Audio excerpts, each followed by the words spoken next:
Korang nampak kan apa yang berlaku sekarang ni? Sekarang saya berada di rumah. Tak.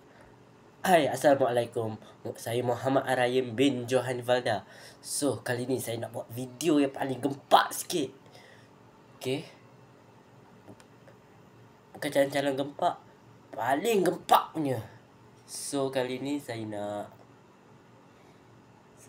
pakai headphone je.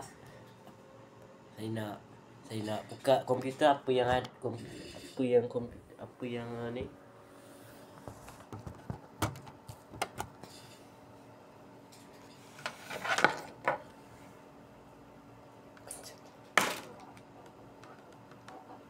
So, tak payah pakai headphone lah.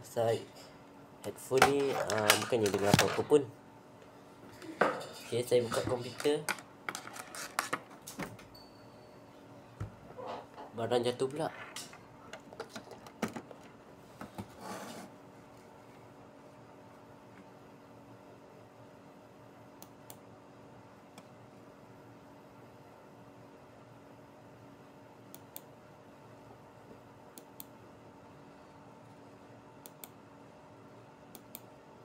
Tapi kita bukan nak main komputer, kita tengok apa yang ada dalam komputer. Sekejap saya tengok apa yang ada kat dalam komputer ni. Ni ada Roblox semua. Kalau korang boleh main, boleh lah. Itu kawan-kawan saya datang boleh je main. So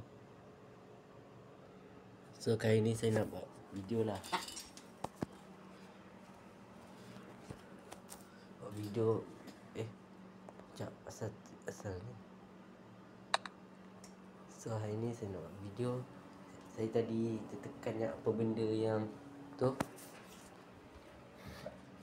Let's go. Kita tengok apa yang ada kat bawah.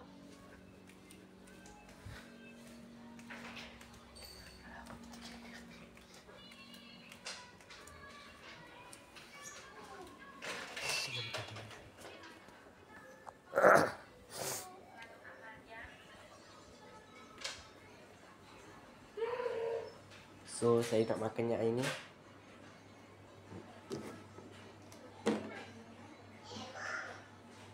Tak ada benda yang menarik selain ni.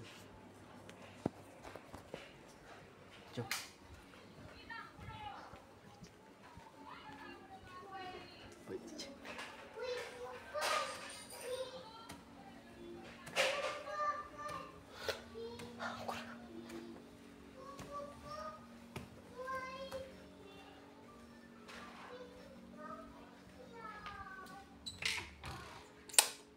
Korang, aku lupa nak bagi kejap. Korang, aku lupa nak bagi tahu korang. Sebenarnya nak tengok aku punya YouTube. Sekejap saya buka YouTube saya.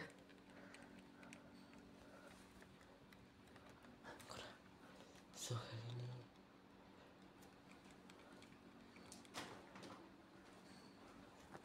hari ni ni dia saya punya YouTube. Baru 8 subscribers saya ada. Ni macam-macam ada. Kita tengok video ni. Ini sebenarnya pasal ni. Pasal saya nak dapat duit. Assalamualaikum warahmatullahi wabarakatuh. Dengar apa dia cakap. Ada orang tanya, betul ke saya ni YouTuber? Tapi bukan. Sebenarnya saya jadi YouTuber ni nak dapat duit. Kalau anda nak jadi YouTuber, sila tekan setting anda. Terima kasih.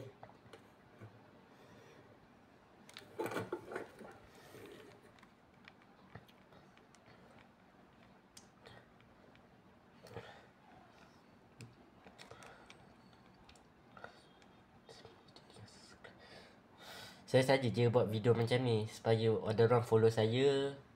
Macam ni lah. Okay, itu saja video kali ni. Jangan lupa share video ni and comment.